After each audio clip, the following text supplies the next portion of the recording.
ഇപ്പോൾ കശ്മീരിൽ നിന്ന് മടങ്ങിയെത്തിയ വിദ്യാർത്ഥികളുടെ പ്രതികരണം കാണാം. എയർപോർട്ടിലാണ് അവർ ഉള്ളത് എന്നാണ് മനസ്സിലാക്കേണ്ടത്.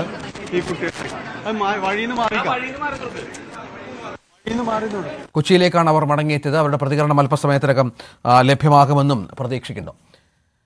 വെടിനിർത്തലിന് ശേഷം പ്രതികരണത്തിലേക്ക് സത്യം പറഞ്ഞാൽ ഞങ്ങൾക്ക് അങ്ങനെ വലിയ ബുദ്ധിമുട്ടുകളൊന്നും ഉണ്ടായിട്ടില്ല. ഞങ്ങൾ ആരെയും എഫക്ട് ചെയ്തിട്ടൊന്നുമില്ല. ബട്ട് ഞങ്ങൾ ജസ്റ്റ് നമ്മുടെ സുരക്ഷ സേഫ്റ്റി നോക്കി നമ്മൾ പോകുന്നുള്ളൂ. ലോക്കാവുമ്പോൾ ഞങ്ങൾക്ക് സംശയം ഉണ്ടായി. അപ്പൊ പെട്ടെന്ന് ഞങ്ങളോട് പൊക്കോളാൻ പറഞ്ഞു യൂണിവേഴ്സിറ്റി ഒക്കെ പെട്ടെന്ന് ക്ലോസ് ചെയ്തായിരുന്നു.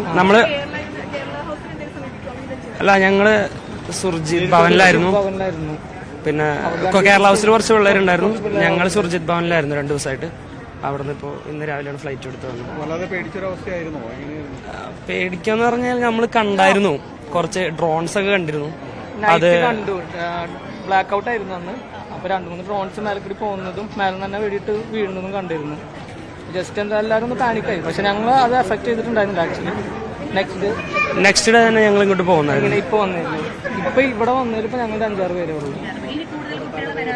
കുറച്ച് പേര് ഗോവയ്ക്ക് ഫ്ലൈറ്റ് എടുത്തിട്ടുണ്ട്. അവർ ഇനി ട്രെയിനിൽ വരുമായിരിക്കും. പിന്നെ സ്പെഷ്യൽ ട്രെയിനിൽ കുറച്ചധികം പിള്ളേർ വരുന്നുണ്ട്. ഒരു 150ഓളം പേര് ഇനിയും വരാനുണ്ട്, വന്നുകൊണ്ടിരിക്കുന്നുണ്ട്. ഞങ്ങളുടെ യൂണിവേഴ്സിറ്റിയിൽ നിന്ന് തന്നെ 150ഓളം പേര് വരുന്നുണ്ട്. പിന്നെ കശ്മീരിൽ നിന്നും ഉണ്ട്, അവിടെ കൂട്ടത്തിലുണ്ട്. അവര് നമ്മുടെ ഇവിടെ നിന്ന് ഡൽഹിയിൽ നിന്ന് അത്രയും പേര് ഇന്ന് ഇല്ല, നാളെ കേട്ടെത്തുമായിരിക്കും. ഇല്ല, ബുദ്ധിമുട്ടൊന്നുമില്ല. നമുക്ക് അവിടെ നിന്ന് ബുദ്ധിമുട്ടൊന്നും ഉണ്ടായില്ല. നമുക്ക് എല്ലാവരും കുറെ പേര് ട്രെയിൻ പിടിച്ചിട്ട് തന്നെ വന്നത്, പഞ്ചാബിൽ നിന്ന് ഡൽഹി വരെയും. പിന്നെ അതിന് വരാനുള്ള ബുദ്ധിമുട്ടുകളെന്ന് വെച്ച് കഴിഞ്ഞാൽ വേറെ പ്രശ്നങ്ങളൊന്നും ഇല്ലായിരുന്നു. അത് പിന്നെ സേഫ് ആണോ എന്നുള്ള ഒരു കൺഫ്യൂഷനും വേറെ പ്രശ്നങ്ങളും. ഞങ്ങളിപ്പോൾ ഡൽഹി ഞങ്ങൾക്ക് ഓൾറെഡി നോട്ടിഫിക്കേഷൻ കിട്ടിയതാണ്. അങ്ങനെ എല്ലാം പോസ്റ്റ്പോൺ ചെയ്തായിരുന്നു. ഞങ്ങൾ സെക്കൻഡ് ഇയേഴ്സ്, ഞങ്ങൾ ഡെസർട്ടേഷൻ ചെയ്യുന്നവരായിരുന്നു. അത് ഓൺലൈൻ ആക്കിയിട്ടുണ്ട്. ഇനി ഞങ്ങളിപ്പോൾ ഈ അടുത്ത് പോകേണ്ടി വരില്ല. പിന്നെ എക്സാംസ് ഒക്കെ പോസ്റ്റ്പോൺ ചെയ്തായിരുന്നു. ഞാൻ തൃശ്ശൂർ,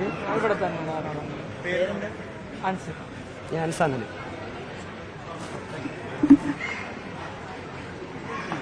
ഡാനി ഇപ്പോൾ വിവരങ്ങൾ പങ്കുവെക്കും. ഡാനി, എത്ര കുട്ടികളാണ് മടങ്ങി വന്നിട്ടുള്ളത്? എന്താണ് ഇവർ പങ്കുവെക്കുന്നത്? അവിടുത്തെ സാഹചര്യം കൃത്യമായി അറിയാവുന്നവർ കൂടിയാണല്ലോ അവർ.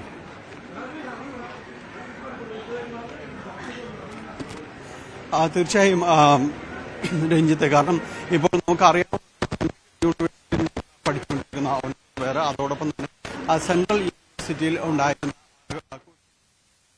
സാങ്കേതിക പ്രശ്നങ്ങളുണ്ട്. നമുക്ക് ഡാനിയിലേക്ക് മടങ്ങി വരാം അല്പസമയത്തിനകമെന്ന് കരുതുന്നു.